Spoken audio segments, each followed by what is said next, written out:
those, and that'll help me relax. It's been proven to actually affect your brain waves.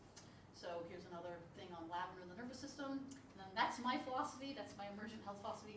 Breathe. We've had 2 lectures, if you were here before, on nothing but air. That's the breathe. Now we're on sleep. We haven't got to move, drink water, eat good food yet. Okay, but I can talk for hours on just, if you just do those, you can stay healthy. That's it. Tell them about your flyer. Oh, so I'm doing another series of health lectures, like I've been doing it here at Oak Ridge Senior Center for, I don't know, since November or August or who knows when. Once a month for a while now. And I'm now doing another series of health lectures once a month in Norris, so nearby. And so here are the dates for them. There's 5 dates already planned, so you guys can take a picture with your phone if you want. But Tim here said he would post one of these on the wall so you don't have to forget. But some of these are the same, but then one's different, so, you know, so you're going to start seeing, so if there's one, a lecture that you really want to go to, you're welcome to come. They're free there too in Norris. You just got to drive to Norris, right? And then you can see me talk even more. Would it be dangerous to take glycine Yeah. and melatonin together? Nope. Perfectly fine. You could do it at night. Absolutely. Take both of them. I do. Yep. Any other questions? They also put that thing in the magnesium, right? Yeah, so magnesium is like right here, and this is a great, if you think muscle tension is maybe contributing, and even your brain, you know, can help promote relaxation with magnesium. So this is great. This is a magnesium, is this one citrate? Hold on, carbonate, okay. This is not ideal for muscle relaxation. Magnesium glycinate is what I would recommend, and then magnesium threonate for your brain. So those are the 2 magnesiums. If you want to take a magnesium to help you sleep, those are the 2. And I didn't think I brought a Neuromag. So I brought this one.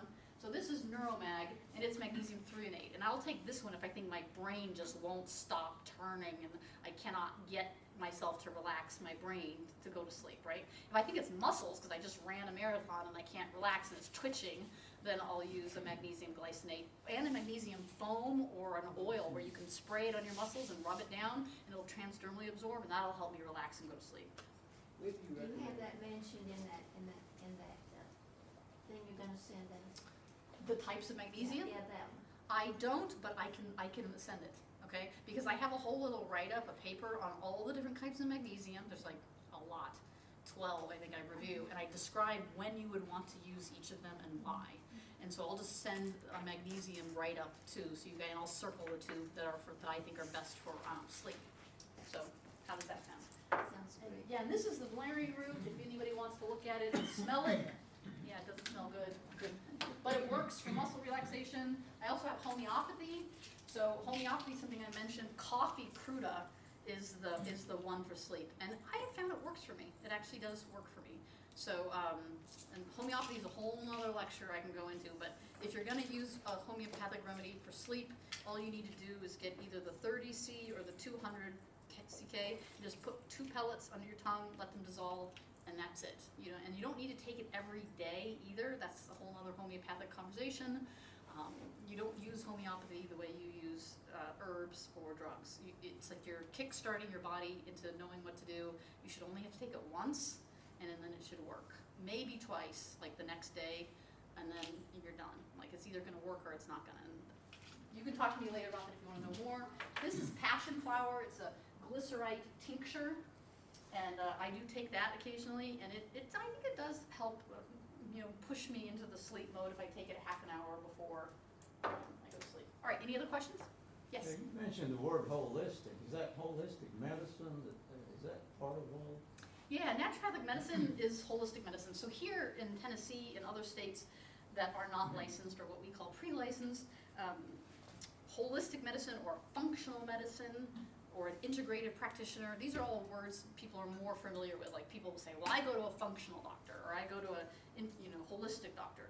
And so medical doctors can go get like a certification in being, they call it functional medicine. And so they'll go take like 7 to 10 classes, and then they get a certificate, and they can call themselves a functional medicine practitioner. Yes? Is deep sleep ever found in afternoon naps? Yes, yes, yes. me, it's weird, I definitely will deep sleep in my afternoon, I go really deep.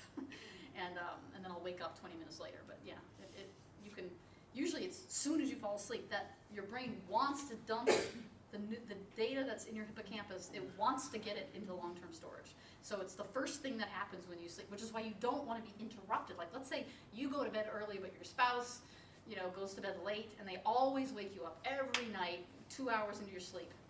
Not good. They are reducing your longevity. You got to either put some noise-canceling headphones on or something, but you do not want to be interrupted in your sleep in that first couple hours, because that's when you're getting your deep sleep, right? Anyway, but to answer your question, yes, that's what naturopathic medicine is. You can look online, what is naturopathic medicine? I have a lot of links in these slides too, you can click on them.